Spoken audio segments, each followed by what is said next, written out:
नमस्कार साथियों, मेरा नाम शिवांक यादव है। आज के इस वीडियो में हम सरकार द्वारा लाए गए एक ऐसे नियम के बारे में बात करने वाले हैं जो कि सीधा सीधा आपकी प्राइवेसी से जुड़ा हुआ है। मोदी सरकार एक ऐसा फैसला ले रही है जो एक साल में आपकी और हमारी प्राइवेसी को पूरे तरीके से खत्म कर देगा। जी हां, न्यू वर्ल्ड ऑर्डर में आपका स्वागत है। केंद्रीय परिवहन मंत्री नितिन गडकरी ने कल संसद में एक नई घोषणा की है जो अगले एक साल में हकीकत बन जाएगी। बहुत से लोगों को यह बात बहुत पसंद आएगी क्योंकि इससे जुड़े खतरों से अभी वे बिल्कुल अनजान हैं। नितिन गडकरी ने कहा है कि अगले एक साल में मौजूदा टोल कलेक्शन की व्यवस्था को खत्म करके ग्लोबल पोजिशनिंग सिस्टम यानी कि जीपीएस के जरिए टोल टैक्स वसूला जाएगा। इसके तहत वाहन जितने किलोमीटर तक हाईवे का प्रयोग करेगा उतने किलोमीटर के लिए ही टोल टैक्स की वसूली की जाएगी। यानी देश में हाईवे पर टोल बूथ खत्म कर दिए जाएंगे और जीपीएस के जरिए आपकी गाड़ियों के हाईवे पर चलने का रिकॉर्ड रखा जाएगा और आपको टोल वसूला जाएगा। यानी कि देश में हाईवे पर टोल बूथ खत्म कर दिए जाएंगे और जीपीएस के जरिए आपकी गाड़ियों के हाईवे पर चलने का रिकॉर्ड रखा जाएगा और आपसे टोल वसूला जाएगा। सरकार ने इसी साल फास्टैग की व्यवस्था को पूरे तरीके से लागू भी कर दिया है। क्या आप जानते हैं कि फास्टैग लगाना सभी गाड़ियों के लिए कंपलसरी कर दिया गया है? चाहे आपका 4 पहिया वाहन सालों तक शहर के बाहर हाईवे पर ना जाए तो भी आपको अपने वाहन पर फास्टैग लगाना जरूरी है। केंद्रीय मोटर वाहन नियम 1989 के अनुसार 1 दिसंबर 2017 से पहले बेचे गए 4 पहिया वाहनों के पंजीकरण के लिए फास्टैग अनिवार्य होगा। नए सिस्टम में एक और खासियत डाली गई है। इसे जीपीएस के साथ ही साथ गाड़ियों के मालिकों के बैंक अकाउंट से भी जोड़ा जाएगा। इससे सड़क के इस्तेमाल से हिसाब से अपने आप बैंक से पैसे कट जाएंगे। फास्टैग की तरह पहले से रिचार्ज कराने का झंझट नहीं रहेगा। केंद्रीय मंत्री गडकरी के अनुसार सभी नई गाड़ियों में जीपीएस लगाना पहले ही अनिवार्य किया जा चुका है।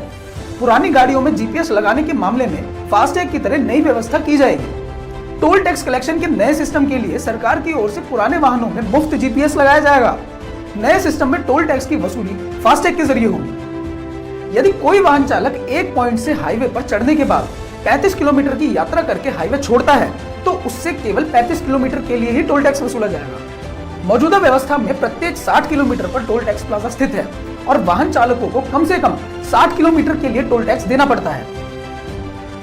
आप कहेंगे कि इसमें तो हमें काफी बचत होगी, लेकिन यह बचत किस कीमत पर होगी यह भी जान लीजिए। एक बात बताइए, क्या सरकार इतनी भोली है कि जीपीएस का इस्तेमाल सिर्फ हाईवे पर ही करेगी? गाड़ियों में जीपीएस तकनीक के जरिए में जो भी किया जा सकता है वो आप सोच भी नहीं सकते। सरकार आपके 4 पहिया वाहन में जीपीएस ट्रैकर डिवाइस लगाएगी जिसमें सिम लगी होगी। इसे पावर व्हीकल की बैटरी से मिलेगा। इसमें 4G, 3G या 2G सभी सिम लग सकती हैं और ये ट्रैकर वीक नेटवर्क सिग्नल पर भी काम करता है।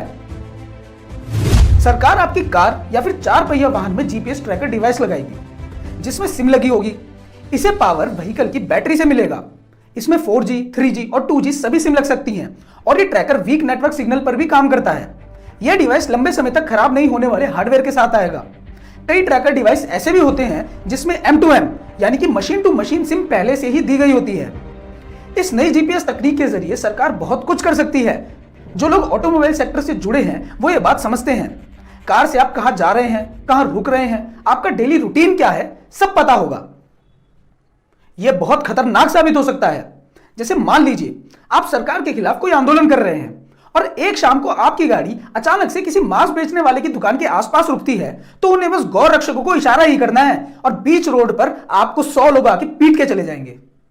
सिर्फ इतना ही नहीं, आप कार में बैठे किसी से क्या बात कर रहे हैं यह भी सरकार सुन सकती है। तकनीक के द्वारा यह भी संभव है कि कंट्रोल रूम से आप जहां हैं वहीं आपकी कार के इंजन को सैटेलाइट के जरिए बंद कर दिया जाए और कार को लॉक कर दिया जाए। जब तक पुलिस नहीं आती आप अपनी कार में ही लॉक रहेंगे। यह तो बस झलकियां हैं। इस तकनीक से और क्या क्या हो सकता है आप सोच भी नहीं सकते। भले ही यह एक साल में ना हो, लेकिन यकीन मानिए 2024 तक पूरा देश एक सर्विलांस स्टेट में बदल जाएगा और लोग बेवकूफों की तरह अपनी सुरक्षा के तर्क पर इसे भी स्वीकार कर लेंगे। आज के लिए बस इतना ही। मिलते हैं अगली वीडियो में। तब तक के लिए नमस्कार, जय हिंद।